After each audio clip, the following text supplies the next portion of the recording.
Amigos de CAMES, ¿cómo están? Muy buenas noches. Nos encontramos nuevamente en nuestra segunda sesión del día de hoy. Es la sesión número 8 del curso de gestión integral de riesgos. Gracias, Juan Carlos, Reinaldo, que están con nosotros. 042576. Bienvenido o bienvenida a nuestro curso de gestión integral de riesgos en esta sesión número 8 que estamos iniciando en este momento.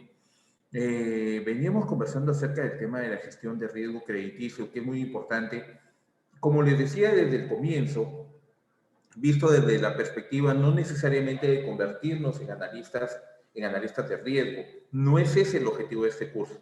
Y bueno, los que están aquí en el Zoom, creo que han escuchado una conversación, se están preparando nuevos cursos que tienen que están relacionados necesariamente con la gestión bancaria integral. Tengo la posibilidad de generar hasta 3 o 4 cursos más que vamos a estar ya preparando para lo que se viene en el resto del año, ¿no? Entonces, si Dios quiere, vamos a estar permanentemente aquí con ustedes, siempre a sus órdenes, siempre con la posibilidad de poder incrementar los conocimientos de ustedes y los míos también, porque la retroalimentación para eso se hace, para que ustedes, oye, Juan Carlos, me parece interesante este tema, Juan Carlos, yo creo que se podría tocar esta situación, Juan Carlos, te has equivocado en lo de acá, y de verdad que siempre va a ser un placer poderlos escuchar. La presentación del día de hoy, la conferencia 7 y la 7 y la número 8 era bastante abundante, pero nos detuvimos en algunos temas, así que vamos a entrar de frente a nuestra conferencia, ¿ok? Estamos prácticamente ya en la número 8. ¿Ok? Normalmente las conferencias se hacen para las 2 horas con unas por lo menos 30 imágenes, hemos llegado el día de hoy a 38. ¿Por qué? Porque quiero ver la posibilidad de que aún sin necesidad de... Fíjese, ¿no? lo que me pasa por acá. A ver, ¿qué nos dice en el chat? Bueno, es el tema de la gestión del riesgo. A ver, acá estamos. ¿Me confirman, por favor, si lo están viendo ya en la pantalla? Por favor, tengo el monitor un poco desfasado en cuestión de tiempo. ¿Okay? La idea es que tengamos la oportunidad de poder completar todos los temas. Durante el transcurso de los cursos en sí, y además con los temas previos que hemos visto desde la semana anterior, ya hemos detallado el tema de Basilea, que son 3 acuerdos de Basilea, tres acuerdos internacionales del Comité de Riesgo de Basilea, que reúne a las entidades financieras a nivel global bajo la perspectiva del requerimiento de capital suficiente para poder afrontar pérdidas, para poder estar bien colocados en la medida. Gracias, Rosario, buenas noches, bienvenida nuevamente. En la medida de poder afrontar pérdidas y poder continuar con el negocio. Lo hemos visto y quise ser muy incidente en esto, muy persistente en el tema del riesgo a través de los acuerdos de Basilea, lo hemos visto en la primera sesión. ¿Por qué? Porque lo que normalmente conocemos, y fíjense por aquí va esa precisión que les he hecho en la anterior, Enrique Centeno, buenas noches, muchas gracias por las estrellas, muchas gracias, muy amable, muy generoso. Es esta precisión que les hacía, que no necesariamente con estos cursos nos preparamos para ser analistas de riesgos, tiene que ver con algo fundamental que a mí, hasta antes de entrar en mayor detalle respecto al tema de Basilea, y se lo digo muy claramente y con total transparencia de parte mía, de que uno se preocupa como analista de créditos de colocar bien, de hacer una buena evaluación, pero te va soltando el tema y hoy en día poco a poco me voy dando cuenta de lo poco políticamente correcto que he sido con la gente de riesgos. Les cuento que yo he sido totalmente fatal con la gente de riesgos, me he bronqueado como no se imaginan y siempre preponderando algo que yo sí lo tengo totalmente claro. Yo creo que a las unidades de riesgos o la unidad de riesgos debe ser uno de los caminos profesionales que un analista de crédito debe tomar como algo natural.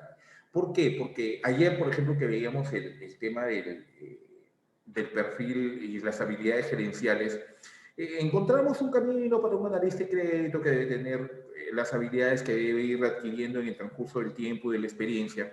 Sin embargo, en lo totalmente, digamos, establecido por algún canon de comportamiento profesional que nunca lo voy a poder entender, es que sabemos que si eres analista de créditos vas a terminar por ahí como gerente de riesgos y puedes llegar a una gerencia general.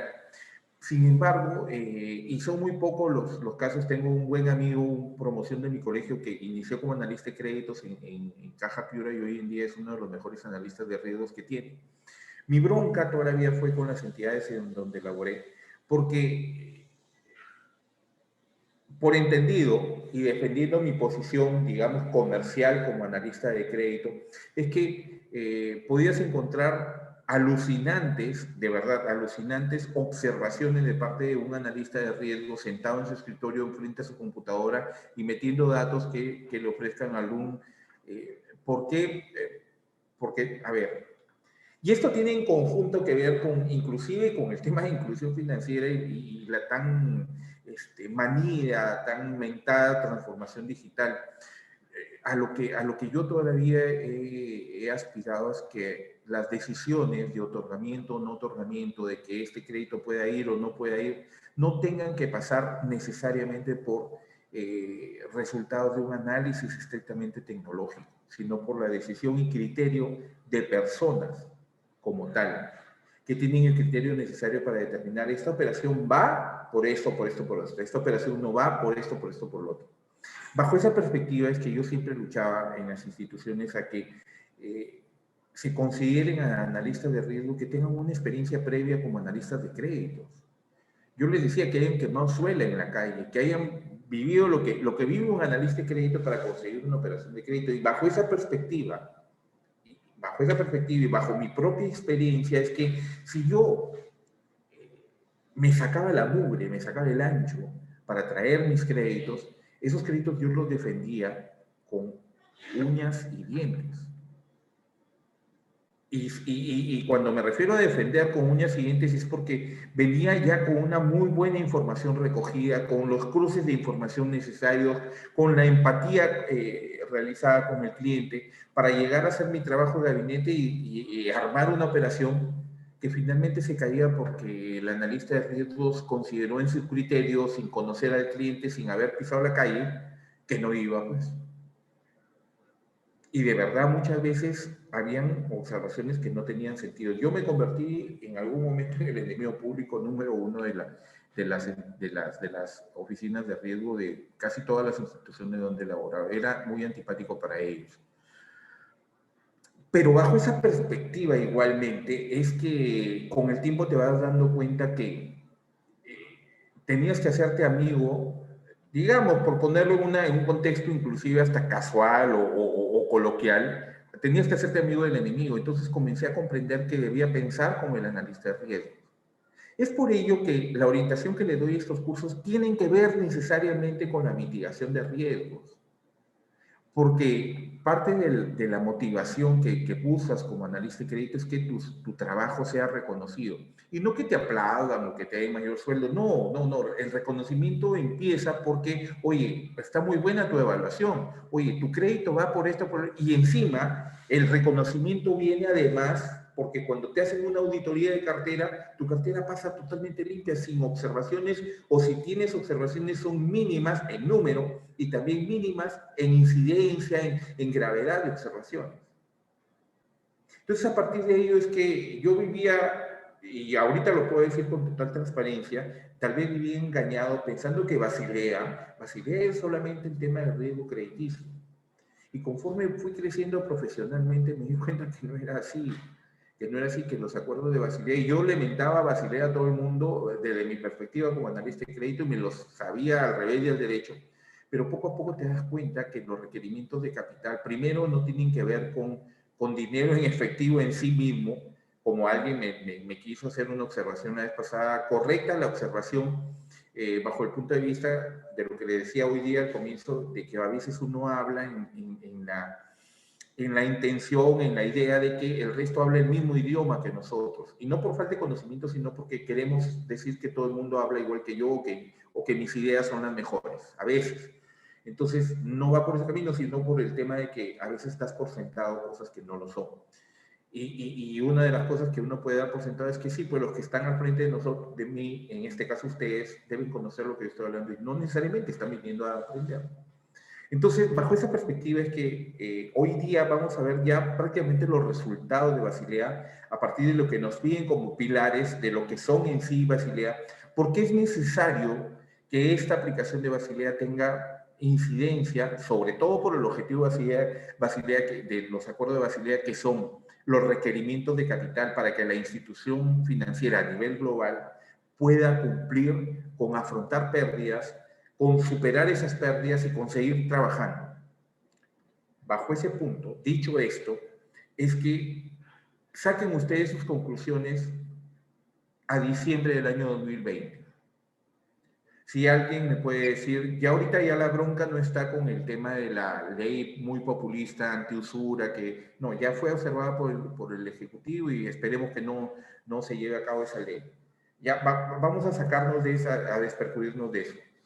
¿Ustedes creen que con la gravedad que ha tenido, que tiene esta pandemia, alguna institución del sistema financiero no podía haber caído, no tenía que haber caído?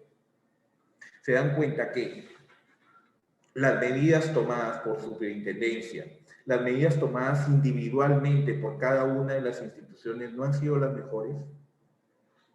Y fíjense ustedes, me voy a remitir a algo que de repente puede ser banal, puede ser muy trivial inclusive, o inclusive algo que no debería tener importancia, pero sin embargo cobra un interés, una importancia muy grande, a partir de que, por ejemplo, tengamos a marzo del 2020, les comentaba esto algo ayer, el ranking de 25 entidades financieras a nivel Latinoamérica, y tenemos al Banco Continental de Perú en primer lugar, en tercer lugar el Banco de Crédito, en sexto lugar el Scotiabank y en el octavo lugar el Banco Interbank.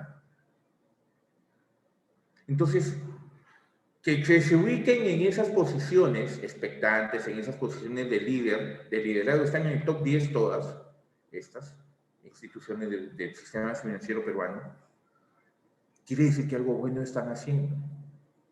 Corporativamente, institucionalmente, pero sobre todo porque tienen personal idóneo para llegar a esas posiciones. Y ojo, no es poca cosa ese ranking. Ese ranking de revistas especializadas compitiendo con bancos de primer nivel en todo el sector de Latinoamérica. Obviamente, que tienen que ver antes de la pandemia, sí, pero también tiene que ver con las principales instituciones financieras del país, del sistema bancario, no el no bancario. Porque otro es el ranking con el tema de las microfinancieras, que pertenecen al sistema no bancario. Entonces, llegar al tema de los acuerdos de Basilea, para mí principalmente me genera una posición de fortaleza del sistema financiero peruano. Y cuando veo ataques como, porque lo considero realmente un ataque esta ley populista antiusura mal llamada, es decirle que es darle una cachetada a la superintendencia que con los errores que pueda tener, su principal preocupación es el cliente. Entonces, si ustedes leen la ley orgánica de la Superintendencia de Banca y Seguros, es fundamentalmente la protección del cliente contra la usura, contra la especulación, contra la protección. Fíjense, tienen fondo de seguro de depósitos, tenemos sistema de prevención de lavado de activos y financiamiento de terrorismo. Y además, todas las regulaciones internas se aplican para cumplimiento de los acuerdos de Basilea. ¿Qué son los acuerdos de Basilea? Los acuerdos de Basilea quiere decir que lo que sucede en el Perú en un banco puede suceder en cualquier sitio. O sea, la adecuación de los bancos para enfrentar los riesgos son los mismos aquí y en la China. Los acuerdos de Basilea aplican globalmente para todo el sistema financiero, para el sistema financiero global. Entonces, 98, 2004 y aplicación 2008 en España, después de la burbuja inmobiliaria, y 2010, que son los tres acuerdos fundamentales de Basilea, y donde sacamos, por ejemplo, que en el Basilea 1 pedían hasta el 8% del capital expuesto, y en términos generales. Ya en Basilea 2 te dicen, sí, pues es un porcentaje que debemos distribuir en todas las líneas de negocio de la entidad financiera. sea créditos corporativos, sean microempresas, sean leasing, sean factoring, sean negocios inmobiliarios, sea el negocio que sea, debemos determinar prácticamente como un análisis vertical que se hace para el balance de situación, igual un análisis vertical respecto a la posición de porcentaje en referencia a los capitales en exposición de riesgo, en posición de riesgo. ¿Ok? Más allá de que sea riesgo operativo, riesgo de mercado, y lo pongo como riesgo de mercado porque engloba el riesgo de liquidez, por ejemplo, el riesgo de tipo cambiario, el riesgo crediticio e inclusive el riesgo reputacional, que es un riesgo que puede tumbar a un banco, el riesgo reputacional. Entonces, en esa medida, y hablaba de Basilea II, ¿no? El porcentaje de participación respecto a la exposición de riesgo. Y en Basilea III, que dijo, ¿sabes qué? Sí, pues, pero si antes decías que era el 8%, antes distribuías la responsabilidad de los capitales para los diferentes tipos de riesgo en las diferentes líneas de negocio de la entidad financiera, en Basilea III yo te digo que debes implementar por lo menos 2 indicadores más. Uno, que te permita determinar capital suficiente para asumir la deuda, la pérdida, perdón, y el otro que te permita tener un indicador que te diga si tu banco puede sostenerse, habiendo cumplido con cubrir la pérdida, también puede quedarse trabajando por lo menos un año más. Enfrenta con éxito el riesgo de continuidad de negocio. Es a partir de ello, porque cada uno de estos Basilea 1, 2 y 3 te plantea diferentes situaciones, pero se basa en 3 pilares fundamentales. El primero, requerimientos cuantitativos. Todas las entidades bancarias deben tener una provisión técnica mínima, ¿ok? Todos deben provisionar técnicamente lo mínimo, pero eso no quita que hagan provisiones como, por ejemplo, lo vimos hace algún tiempo, una entrevista que le hacían al señor Dongo, que es Wilmer Dongo, que es el gerente general o presidente del directorio de Caja Arequipa, por ejemplo, que ellos, a partir de la pandemia, muy a pesar inclusive de su plan estratégico que tenía un alcance hasta el 2022, si no me equivoco, y ese es otro punto que quiero tocar ahorita, ellos hicieron en el mes de mayo, empezada nada más la pandemia, la gestión de incrementar el requerimiento de provisiones. Más o menos, porque no quiero que sea algo tan taxativo decirles era tal cual, pero más o menos parecido a lo que te dice el RORAC. Sabes que vas a perder por 1, pero prepárate para perder como por 10. Más o menos en ese camino, ¿ok? En ese camino. Entonces, esos requerimientos cuantitativos que dicen a una provisión técnica mínima con respecto exclusivamente al riesgo crediticio, a la exposición crediticia, es decir, que deben disponer de un capital mínimo en caja para poder afrontar la pérdida. Por este motivo, según sus características específicas, cada entidad debe someterse a un proceso de estandarización de datos y procesos para ofrecer garantías frente a la exposición de riesgos operacionales, riesgos de crédito y riesgos de mercado, esencialmente estos 3. ¿Ok? Entonces, ¿a qué nos lleva? Que todas las entidades financieras tienen requerimientos mínimos para, oye, trabaja de esta forma para evitar o para mitigar el riesgo crediticio, el operacional y de mercado. Pero hay algo mucho más importante, y aquí es donde tiene que ver el rol del supervisor regulador, porque la superintendencia está prácticamente metida dentro de las instituciones financieras. Si el gerente de la institución financiera estornuda, es muy posible que Socorro Heisen, la superintendencia de Banca y Seguros, le diga salud. Y estoy siendo un poco exagerado con el tema, pero es así, porque existe la posibilidad de que la institución, de que se realice un trabajo de regulación y de supervisión en forma preventiva. Es esa la idea. Y que ese trabajo preventivo sirva para tener mejor información, como por ejemplo lo vamos a ver acá. Proceso de supervisión y revisión cualitativa. Ya veamos lo cuantitativo. Estándar para todos. Los números tienen que ser iguales prácticamente en indicadores para todas las instituciones financieras. Pilar número 1 de los acuerdos de Basilea. Pilar número 2, el proceso de supervisión y revisión cualitativa. La jurisdicción de cada país mantiene un sistema de vigilancia para garantizar que sus bancos cumplen reglas y requisitos pertinentes a la utilización de las opciones, incluido cualquier descuento, límites y restricciones. Este proceso incluye requisitos de información sobre los tipos de datos y relaciones de dependencia, el modo y frecuencia de la que esta información debe ser facilitada y la forma en que se utilizarán los datos. Estos países establecen el modo en que se vigilará la correcta aplicación de las reglas y requerimientos. O sea, cada SBS, digamos, de cada país tiene la posibilidad de establecer la forma en que va a requerir, dame esta información, vas a aplicarla en este momento, tus parámetros son los siguientes. Requerimiento de información.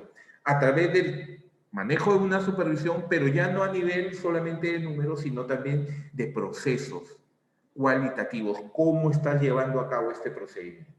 ¿Okay? Segundo pilar. Tercer pilar, transparencia, reporte y publicación, que tiene que ver con las recomendaciones en cuanto a la necesidad de que las entidades faciliten oportunamente información clara sobre su perfil de riesgos. O sea, yo, entidad financiera, banco fulano de tal, superintendencia, por si acaso soy adverso al riesgo a este nivel y acepto niveles de riesgo de tal nivel. En términos muy coloquiales, muy fáciles. Es una guía sobre la información que los bancos deben publicar con el fin de dar mayor transparencia a la estructura y suficiencia del capital y a la exposición de riesgos de la institución. Los datos usados en estos informes han de ser ciertos, es decir, que una vez que la información se publica, los datos deben ser justificables y consistentes. Aquí este pilar es sumamente importante, porque no puede generar distorsiones que te permitan tomar malas decisiones a nivel de alta dirección de los bancos y tampoco a nivel del ente regulador y supervisor como es la superintendencia y banca. Entonces, los datos, y fíjense que me sustraigo, me regreso, me retrotraigo, si cabe el término, a nuestra evaluación individual crediticia, la evaluación que hacemos. ¿Cómo puedes determinar? Fíjate, capacidades de pago, voluntades de pago, si la información recogida no es buena. ¿Cómo puedes determinar una buena evaluación objetiva, subjetiva, dinámica para armar el estado de pérdidas y ganancias y procurar un flujo de caja con su respectivo análisis de sensibilidad si la información no ha sido bien tomada, bien requerida y bien procesada? Y por último, dos temas importantes, dinámico y estático. Dinámico, ¿cómo puedes interpretar estados financieros con total seguridad si no tienes la seguridad de que estos estados financieros, los resultados de esta medición de estados financieros es eficiente y eficaz? Porque la información no está seguro de que se haya tomado correctamente. Dinámico y estático. ¿Cómo podrías realizar un estudio histórico a través de un análisis horizontal del balance si no has tomado bien los datos del balance? Igualmente, ¿cómo podrías hacer esa contrapartida vertical para ver la participación respecto al patrimonio de cada negocio que estás analizando si no tienes buenos datos? Fíjense cómo esto nos hace pensar que como analistas de crédito al realizar ese trabajo estamos cumpliendo requerimientos no solamente regulatorios y supervisados de la superintendencia, sino también requerimientos de los acuerdos internacionales. Porque esta información que tú recoges y haces un vaciado en el sistema, la va a tomar el sistema para poder informar, tengo tantos clientes, tengo tanta colocación, tengo tantos niveles de riesgo por tal y cual sector de negocios, segmentación de mis clientes, etcétera, etcétera, etcétera, que es información que la superintendencia va a tener que revisar permanentemente. Recuerden que la superintendencia te genera por lo menos una auditoría al año a la institución financiera. ¿Okay? La información errónea, y este es fundamental para el tema de Basilea, la información errónea o incompleta supone una dificultad para el modelado y el análisis del riesgo. El incumplimiento de estos preceptos supone aplicaciones de sanciones y medidas coercitivas, así como el incremento del coeficiente de caja. Cuando se incrementa el coeficiente de caja es que ya, mira, esta información está en prevención de que esté errónea, que esté duplicada, que no se haya tomado bien, vas a tener que incrementar el requerimiento de capital. Te dice Basilea claramente. Ante la posibilidad de riesgo de eso, mejor me cubro. Es eso lo mismo. Sé que puedo perder uno, pero me preparo para perder por 10. Como no tengo seguridad de la información que me has presentado, el ente regulador te puede decir, ¿sabes qué? El requerimiento de provisiones se incrementa un poco más, lo cual te va a generar la posibilidad de pérdidas al cierre de tu periodo contable anual. Porque a saber, las provisiones se cobran después que determina las utilidades, se cobran de las utilidades. Basilea II establece las condiciones mínimas que una entidad bancaria debe tener para asegurar su estabilidad en el ecosistema económico mundial. Ojo con eso. ¿Qué lecciones nos ha dejado Basilea? Primero, que es necesario un buen gobierno de los datos. O sea, lo que les decía hace un momento, la información es importantísima. Hace falta control, supervisión de cuestiones como de dónde viene cada dato, cada valor y cuál es el destino final. Hay que evitar las desviaciones que puede ser, que no va a ser. Lo más exacto que puede tener la información es lo mejor. Evitar descuadres o evitar duplicidad de información. Es importante tomar decisiones a tiempo y esto supone contar con informes cuanto antes. Por ejemplo, en la medición del VAR, que te propone la posibilidad de una métrica con doble, creo que lo expliqué ayer o antes de ayer, en el curso de agente y en el curso de administración bancaria integral. Las métricas del VAR que te dicen, ¿sabes qué? Actividad contra tiempo, dos ejes. ¿Ok? Siempre con un nivel de discrepancia o de confianza entre el 95 y el 99%. Cuando hablamos de tomar decisiones a tiempo, es poder tener resultados rápidos para evaluar. Y esta evaluación tiene que ver con la evaluación precisamente de las políticas. Esas políticas se ven plasmadas en los resultados que obtienes de cartera. Entonces, si utilizas esta medición del VAR, con una posibilidad, como les digo, de desviación o nivel de confianza entre el 95 y 99, la métrica del VAR te dice, mira, vas a aplicarte al 95% para operaciones, digamos, cotidianas, de pequeña empresa, de mediana empresa, ahorros, por ejemplo, para ver riesgos operativos, infinidad, pero operaciones mucho más cortas en cuanto a riesgo de exposición en términos de capital, ¿ok? ¿Por qué? Porque te dice que teniendo un nivel de confianza menor, o sea, más lejano hacia la certeza del 100%, te permite tener resultados de esa información rápidamente, un periodos menores, no mayores a 20 días en realidad. Entonces eso hace posible tomar decisiones a tiempo respecto a la política que puedas estar utilizando, si es válida o no válida, o si te está dando buenos o malos resultados. Para negocios de índole corporativo, gran empresa, el nivel de confianza se sube a 99 y esto, sin embargo, posibilita que la obtención de la información para realizar los informes respectivos y toma de decisiones tienen un promedio de por lo menos 100 días para obtener esta información, debido al volumen de operación, al volumen de las empresas, al volumen del capital en exposición. Ser capaz de reportar en tiempo real el estado de nuestros activos, operaciones de crédito y la situación de nuestros clientes permite identificar incidencias antes de que éstas nos lleven a asumir expedientes y sanciones.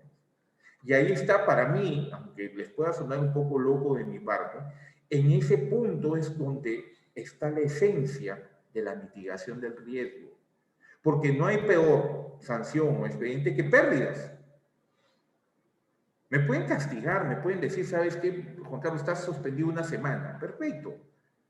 Prefiero la suspensión de una semana a que las pérdidas generadas por una mala gestión crediticia sean las peores.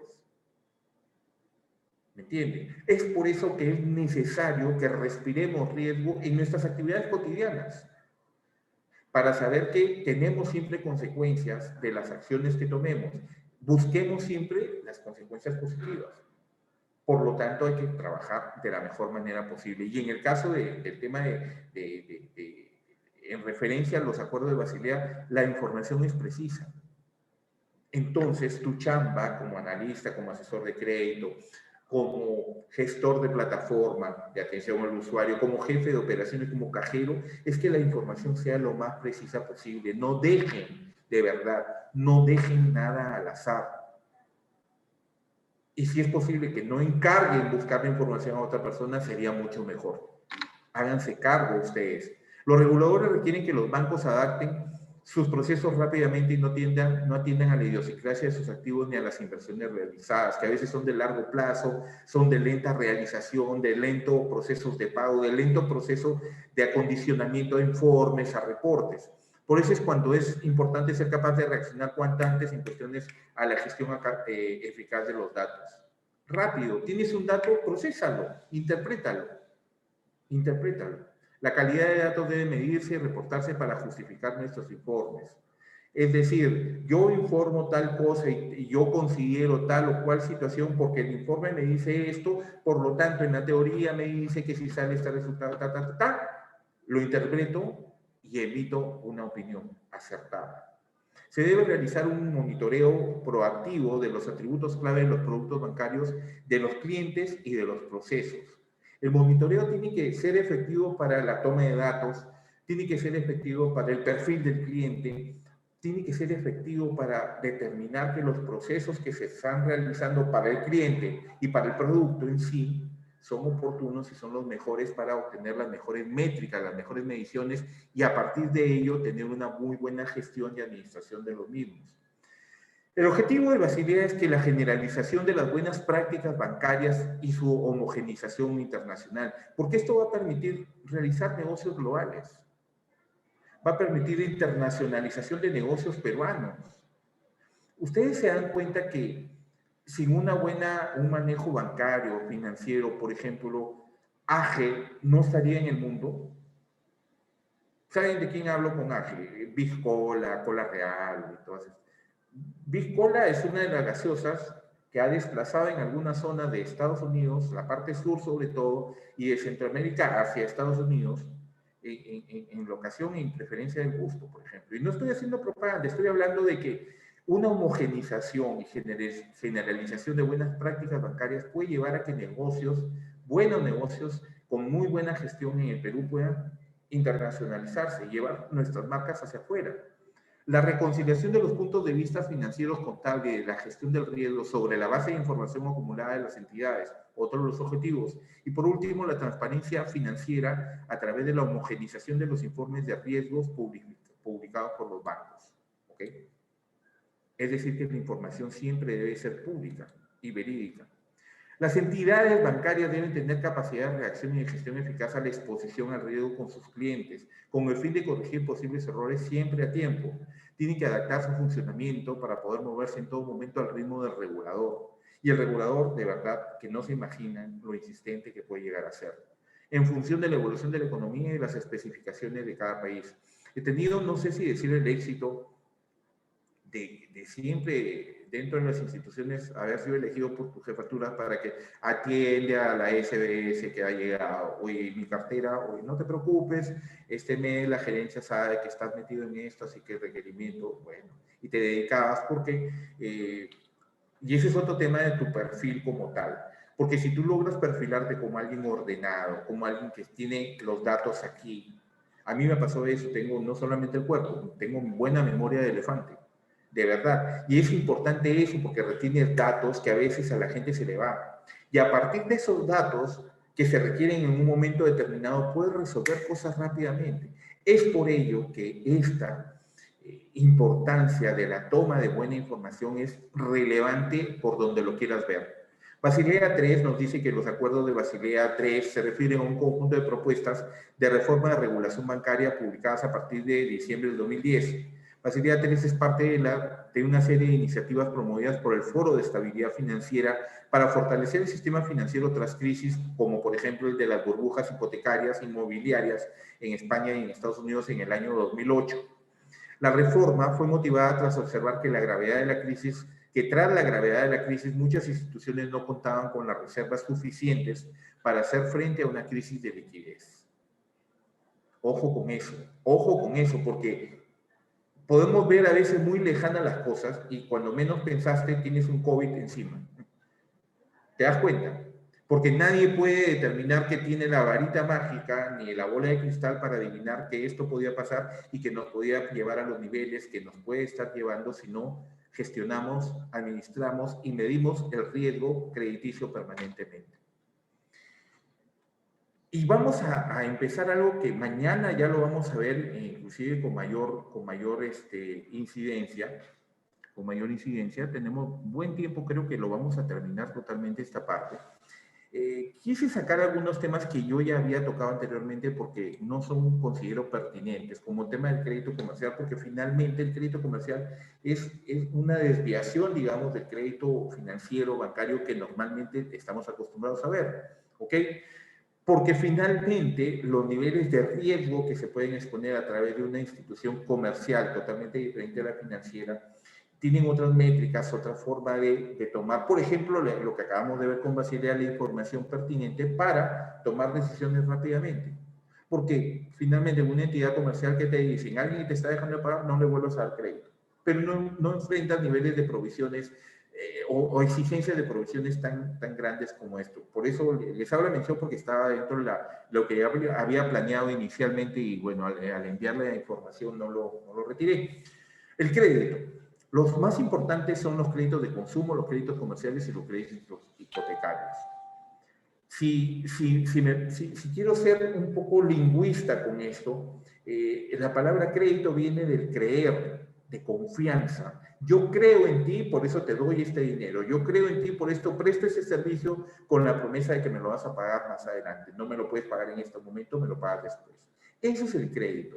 Es la mutua confianza. Tú crees que yo tengo la capacidad para prestarte y yo creo que tú tienes la capacidad para devolverme el dinero que te estoy prestando. Y vamos a ver generalidades porque en evaluación nos vamos a sentar bastante tiempo, por lo menos unas 6 a 8 sesiones. El crédito de consumo es el monto de dinero que otorga el banco a personas para la adquisición de bienes o pago de servicio y que normalmente es pactado para ser pagado en el corto o mediano plazo. El crédito financiero es aquel que se consigue a través de entidades financieras o bancarias, es decir, mediante préstamos y líneas de crédito, mientras el crédito comercial es aquel que ofrecen las empresas de las demás formas a través de líneas de crédito particulares. ¿Ok? Por eso es fundamental que el cliente, en realidad, porque es nuestra labor que el cliente lo conozca con exactitud en qué consiste un crédito y cuáles son los distintos tipos de crédito que ofrecen las instituciones financieras, porque el cliente te puede pedir infinidad de cosas y te las piden muchas veces por falta necesariamente de conocimiento. Para que el crédito no se convierta en una complicación financiera, se debe analizar de manera objetiva el monto y el tipo de préstamo que se va a solicitar. Y en eso jugamos un papel importante con un tema que es para mí fundamental, la responsabilidad, el endeudamiento responsable. ¿Ok? El endeudamiento responsable. El endeudamiento responsable es aquella deuda que una persona administra adecuadamente, o sea, trabaja, sabe para qué lo necesita, tiene muy claro el destino de ese crédito y que consiste en un monte acorde a su capacidad de pago y que ha sido adquirida con el objetivo de alcanzar una meta concreta. Si nos referimos, por ejemplo, viendo los diferentes tipos de crédito que habíamos visto hace un momento, crédito consumo, crédito comercial, un crédito hipotecario. Si es un crédito hipotecario, el objetivo es compra, mejora de un terreno o de una casa. Ese es el objetivo. El destino es totalmente identificable. Si es un crédito de consumo, sabe, en primer lugar, primero, el que lo necesita, el que lo está solicitando, y en segundo lugar, quien lo va a otorgar o quien va a evaluar esa operación de crédito, que un crédito de consumo está destinado a una operación de compra o venta de un bien o servicio que no va a procurar rentabilidad para el beneficiario. Por el contrario, es la generación de un gasto. Por lo tanto, el repago del crédito va a estar bajo la responsabilidad de la capacidad de pago a mediano o largo plazo del solicitante respecto a sus ingresos por vía independiente o a través de una boleta de pago como un trabajo dependiente. Es decir, cuando tú solicitas o cuando se solicita un crédito de consumo es para un viaje, para pagar una maestría o un estudio, para salud, porque tienes que hacerte algunos exámenes, o para comprar algún bien que requieres para satisfacer alguna necesidad personal. ¿Ok? Y si es un crédito comercial, debes tener en cuenta que, aún siendo dentro del crédito comercial, debes tener diferentes tipos de crédito, principalmente basados fundamentalmente en el destino del crédito a nivel comercial. Son créditos destinados al capital de trabajo y créditos destinados al activo fijo. Si entramos un poco al detalle, muy somero por lo pronto, entre el destino de crédito capital de trabajo y el destino de crédito activo fijo, podemos determinar que capital de trabajo tiene dos acepciones, dos conceptos. Uno como destino propiamente dicho de crédito, que termina siendo consecuencia de la otra concepción de capital de trabajo, que es el indicador financiero. Como destino de crédito y como indicador financiero relaciona necesariamente situaciones de muy corto plazo. ¿Ok? Me voy a adelantar un poco y les voy a decir que, por ejemplo, bajo la perspectiva de que primero es el concepto de indicador financiero y luego el concepto de ser destino de crédito, capital de trabajo es una razón aritmética que dice cuánto es lo que tengo y cuánto es lo que debo. A lo que tengo le voy a quitar lo que debo. ¿Y de quién estoy hablando? De activo menos pasivo. Pero como estamos hablando de situaciones de muy corto plazo, estoy hablando del activo corriente o circulante menos el pasivo corriente o circulante. ¿Por qué corriente y por qué circulante? Corriente porque en términos contables lo corriente no tiene una evaluación mayor, cronológicamente hablando, a 12 meses. Y circulante porque puedo convertirlo rápidamente en dinero, puedo convertir. ¿Y por qué estoy hablando del activo corriente? ¿Quiénes conforman dentro de las cuentas de un balance el activo corriente? Lo conforman inventarios, cuentas por cobrar de muy corto plazo y disponible en caja o en bancos en cuentas de ahorros de total de libre disponibilidad. Ese es el activo corriente, es lo que tengo. Y a este activo corriente en una relación aritmética, es decir, de suma o de resta, en este caso de resta, le voy a quitar lo que debo, pasivo corriente. ¿Por qué pasivo corriente? Porque estamos en términos de corto plazo, ¿ok? Y se van a referir a las deudas por un crédito de capital de trabajo con alguna entidad financiera o alguna deuda de muy corto plazo que tengamos con un, por ejemplo, proveedor de algún producto para mi negocio. Activo corriente menos pasivo corriente, capital de trabajo. Y esa es la formulación. Pero ¿qué nos dice el capital de trabajo como tal, como indicador financiero? Como indicador financiero nos dice, ¿qué es capital de trabajo? Capital de trabajo es con lo que cuenta el cliente en este momento, corto plazo, corriente circulante, en este momento, para desarrollar su negocio. Ya tenemos el concepto de capital de trabajo como indicador financiero. Ahora, a partir de ese concepto como indicador financiero, determinamos que como destino de crédito, capital de trabajo, ¿qué me puede financiar? Reinaldo, Rubí. Si les decía, capital de trabajo como destino de crédito es consecuencia de lo que encontramos conceptualmente hablando a capital de trabajo como indicador financiero, si lo pongo como destino de crédito, ¿qué me estaría financiando el capital de trabajo, Rosario? ¿No? Capital de trabajo como destino de crédito estaría financiando situaciones del activo corriente. Es decir, señor, quiero un crédito porque me han ofrecido un lote de leche Gloria que me lo ofrecen, yo lo compro ahorita 2 soles 80, pero si compro ese lote que me están ofreciendo de 1000 cajas, me va a salir a 2 soles 20. Ah, entonces, ¿qué quiere financiar el señor? Inventario. ¿Por qué? Porque si compra esa leche Gloria, la va a traer a su bodega y la va a poner en el estante y la va a poder vender. Y si la va a poder vender es que inmediatamente la convierte en dinero. Quiere decir que estoy financiándole un activo altamente circulante. ¿Ok? Por lo tanto, corriente. No, señor, ¿sabes qué? Se me ha presentado la oportunidad de un negocio, pero mis cuentas por cobrar las voy a hacer efectivas recién en 15 o 30 días.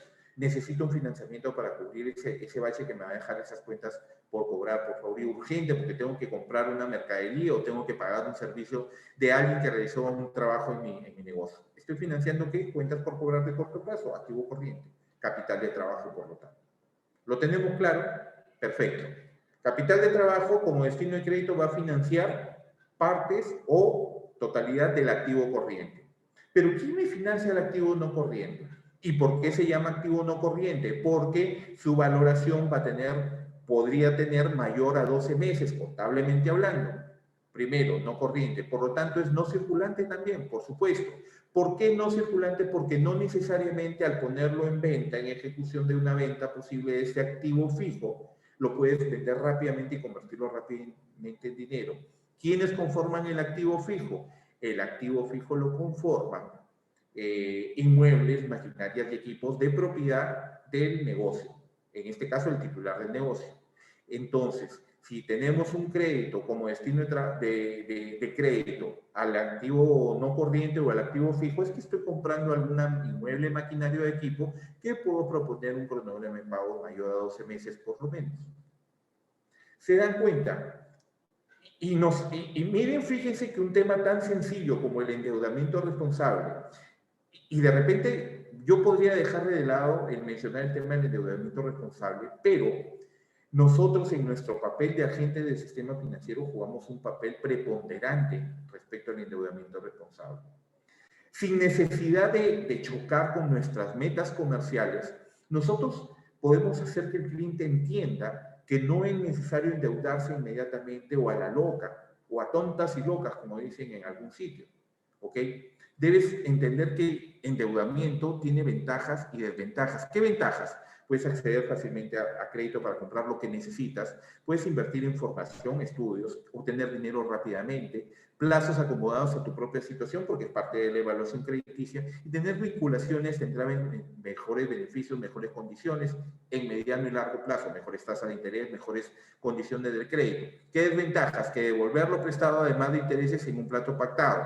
Debes pedir más de lo necesario, puede llevarte a una mala situación, intereses altos en algunos casos. Debes comparar muchas opciones y varias comisiones. Aquí es importante que ustedes jueguen un papel importante porque hoy en día que muchos clientes dicen, no, es muy caro tu crédito, mira, yo te demuestro que mi crédito vale lo que cuesta, porque yo te doy este servicio, te ofrece esto, y ofreces todas las bondades de tu crédito. Sin embargo, el cliente muchas veces no tiende a elegir bien, y no elige bien más por falta de conocimiento que por mala decisión propia. Y es decir, que si se encuentra en una situación donde, señora, señor, tengo un crédito con una TEA de 8, TEA de 8, ¡ah, qué bacán! Y encuentra otro que, señor, señora, tengo un crédito en TEA de 10. No, hijito, muchas gracias, me voy al TEA de 8. ¿Y de qué estoy hablando? De una tasa de interés efectiva anual. No, TEA.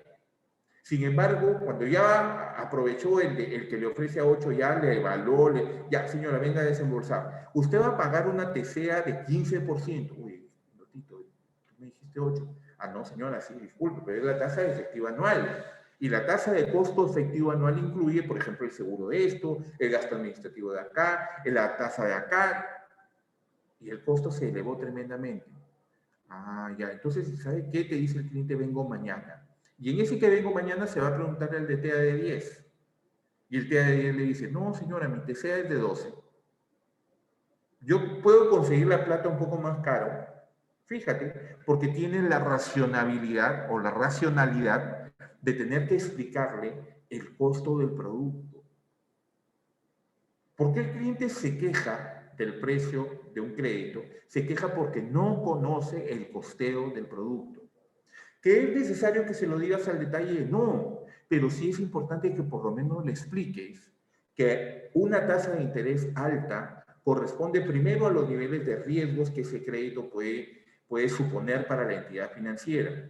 Si tienes un crédito que te lo dan prácticamente a sola firma, lo primero que vas a encontrar es que tiene una tasa de interés alta.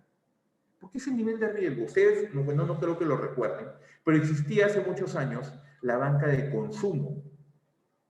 Bancos como el Banco Solventa, como el Banco de Trabajo, que yo he sido promotor, yo he sido ejecutivo de ventas de cuentas del Banco de Trabajo ahí en Piura.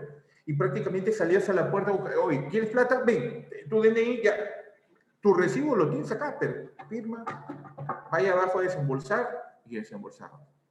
Pero un crédito carísimo, un crédito, mercaderías, sí, Rosario, tenía razón, mercaderías, activo fijo, no, corriente, perdón. Activo corriente, perdón.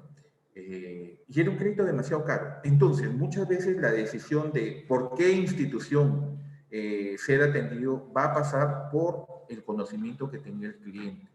Oye, hijito, pero tú tenías una TEA más alta. Sí, señora, disculpe, pero es que yo le pago buenos intereses, en mi banco le paga buenos intereses a los ahorristas. Por eso, mi tasa de interés efectiva anual es un poquito alta. Sin embargo, los costos en los que incurre mi institución para que usted pueda obtener un crédito son menores.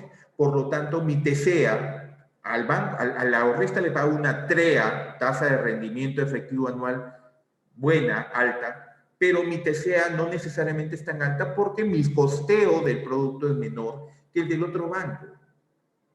Porque el otro banco tiene una TEA menor porque le paga menos tasa de interés a sus ahorristas. Primero, fíjate. Y estoy hablando poniéndome el tema estrictamente de intermediación financiera. La intermediación financiera pura. aquella que dice que toma los ahorros y coloca créditos. No aquella intermediación como por ejemplo de las EPIMES, que no tienen autorización para captar ahorros y tienen que salir a buscar líneas de crédito para poder colocar a sus clientes. ¿Ok? Y ahí sí vas a encontrar créditos un poco más caros. Sin embargo, este que le ofrecía una TEA de 8, posiblemente el costeo de su producto es menor. Perfecto, bacán. Sin embargo, el costeo respecto a los gastos fijos, a los costos operativos son mayores, por eso te ofrece una TCA de 15. El endeudamiento responsable pasa porque el cliente tenga buena información. Buena información. Y no encontrar aquello de la letra chiquita que nadie la lee, porque de verdad nadie, ni tú la lees, ni tú sabes qué dice en tu contrato en las letras chiquitas de tu contrato de laboral, ni en los contratos de crédito que tú colocas. Te lo aseguro. Es esencial pedir toda la información necesaria antes de solicitar un crédito. Y parte que el endeudamiento responsable también tiene que ver, creo que lo tenemos acá, en analizar si es realmente indispensable solicitar el crédito. Y de repente con esto yo me estoy poniendo como abogado del diablo y decirles que sí, pues hay clientes en que tú necesitas que colocarle crédito, ¿verdad? Pero fíjate tú, por ejemplo, de aquí se me abren un par de caminos y los voy a explicar ambos. Tienes un cliente que viene y te pide, señor Pereira, mire, Reinaldo, dame un crédito para capital de trabajo y necesito, por favor, porque, y aquí hay otro tema importante, un tercer tema que es importante, y eso lo vemos rapidito ahorita, que es, pero dámelo a una cuota que no sea muy, quiere decir que no sea tan alta la cuota, es decir, dámelo a buen tiempo, pues, porque no quiero, y el cliente no entiende que a mayor tiempo me va a pagar más, mayores intereses. ¿A mí me importa ganar más? Sí, pero hay forma de ganarlo. No voy a decirlo honestamente porque no es deshonesto tampoco, pero los niveles de riesgo se incrementan cuando mayor es el tiempo. Es decir, si tú haces una evaluación crediticia donde tú determinas que el cliente te podría pagar en 8 meses, no juegues a darle a 12. No, es que el cliente tiene que entender que si realiza, porque se van abriendo cosas ahí de las cuales yo puedo refutar muchas de las razones que tú me puedes dar injustificadamente, ojo, y te vas a dar cuenta por qué, para poder darle mayores chances al cliente cuando lo que deberías es generar mejores chances para usted como analista de crédito y obviamente por la institución, porque a mayor plazo mayor es el riesgo de no devolución. Ten en cuenta que al tener tasas de interés, ¿cómo se llaman estas tasas de interés? Se me van a veces los datos, a rebatir. La distribución del capital a pagar por cada una de las cuotas siempre va a estar inversamente proporcional a la tasa de interés. ¿Qué quiero decirte con esto? Que si tú tienes una cuota fija para... Jan, ¿cómo estás? A los tiempos, buenas noches, bienvenido. Tienes una distribución de cronograma de pagos que te dice que pagas todos los meses la misma cuota, pero al interior de la cuota tienes diferente capital e interés. Tienes una tasa de interés a rebatir. Primero vas a estar pagando intereses, menor va a ser el monto de capital, por lo tanto tu riesgo se incrementa porque la exposición del capital en riesgo es mayor en tiempo. Mira cómo van saliendo algunas cositas, solamente de hablar de endeudamiento responsable.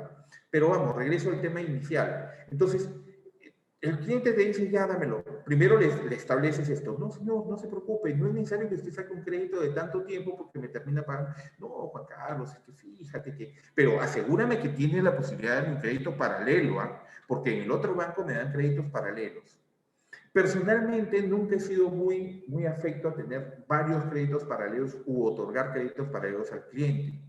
Pero si tiene dos destinos de crédito, capital de trabajo y activo fijo totalmente definidos, en buena hora puede tener los dos tipos de crédito.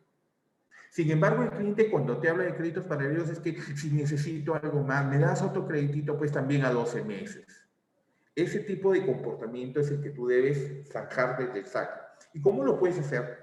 Sin necesidad, primero, que el cliente se ofenda y con la, de verdad, un resultado positivo de que puedas obtener ganancias. Porque tú le dices, no se preocupe, porque usted puede tener el crédito de 12 meses para capital de trabajo. Si necesita comprar un motocar para obtener el delivery de su negocio, también le puedo dar y se lo puedo dar a 18 o 24 meses. También, ese es el crédito paralelo. Sin embargo, por tema de su negocio y la estacionalidad que tiene su negocio, usted podría podría tener créditos de campaña. Ah, Juan Carlos, ¿y cómo es ese crédito de campaña? Sí, pues porque fíjese, si se viene la campaña del Día de la Madre, yo le doy, digamos, a comienzos de abril, a mediados de abril, un crédito para que usted me lo pague en 30 días. Quiere decir que inmediatamente terminó la campaña del Día de la Madre, el lunes después del segundo domingo de mayo, el cliente debería estar pagándote ese crédito. Y te está haciendo ganar, está generando rentabilidad. Y también le ofreces el crédito porque te pagó puntual el crédito del Día de la Madre. Le ofreces un crédito para la campaña de Fiestas Patrias y que te lo pague a inicios de agosto. 5 de agosto debería estar pagado máximo. Y le generas un crédito en octubre, a fines de octubre, un crédito para la campaña navideña, que te lo debe pagar. Si es exclusivamente negocio de campaña navideña, el 26 de diciembre debería estártelo pagando. Nada que te lo pago en mitad de enero, no. A mitad de enero ya no tiene la plata, ya se la gastó. ¿Te das cuenta? Posibilidades. Primera vertiente del tema de endeudamiento responsable y cómo generar rentabilidades permanentes y no decirle al cliente, no, no te puedo otorgar. Primera forma. Segunda forma, ¿sabes qué, Juan Carlos? Sí, yo ahorita necesito para la compra de mercadería, pero tengo un planeamiento en mi cabeza de hacer una ampliación de mi negocio. No ahorita no lo quiero hacer, porque en realidad no quiero endeudarme mucho, primero, y por lo tanto necesito tener una parte de lo que se necesita. Ah, señor, ¿y cuánto es su presupuesto? Mi presupuesto para esta ampliación que estoy ideando es más o menos de 12,000 soles. Perfecto. ¿Y para cuándo más o menos usted ha pensado hacerlo? Carlos Atachuaga, muy buenas noches. ¿Cómo estás? Bienvenido. Gracias por estar con nosotros. Yo lo he planeado para aquí a 6 meses. 12,000 soles de aquí a 6 meses. Entonces, tú comienzas a hacer un cálculo mental y le dices al cliente, fíjese usted que le propongo algo. ¿Por qué no comienza usted a ahorrar de aquí por 6 meses? ¿Cuánto necesita ahorrar mensualmente? 2,000 soles. Juan Carlos, 2,000 soles, pero es bastante. 2,000 soles, fíjese usted, 2,000 soles entre 4 semanas son 500 soles semanal, ¿verdad? Sí. Usted trabaja de lunes a viernes, de lunes a sábado, de lunes a domingo. No, yo abro todos los días y más aún, si tengo este proyecto, voy a tener que rajarme. Sí, pues, pero debes considerar que el cliente también debe descansar, porque alguien que está de verdad desgastado pone en riesgo el negocio. Y tú dices, no, señor, mire, voy a considerar que usted trabaja de lunes a viernes, ¿ok? 500 soles debe, de su venta diaria, usted chapa 100 soles y lo guarda. Lo guarda. Disciplinadamente todos los días. Chapa y lo guarda. Pero, Juan Carlos, ¿con qué fin? Con el fin de generar a usted un ahorro que cuando llegue el momento de realizar ese proyecto que usted tanto necesita, porque ¿para qué lo quiere hacer? No, es que si yo incremento acá puedo traer más mercadería, puedo traer otros productos que me están pidiendo y ahorita no lo puedo atender por falta de capital. Perfecto.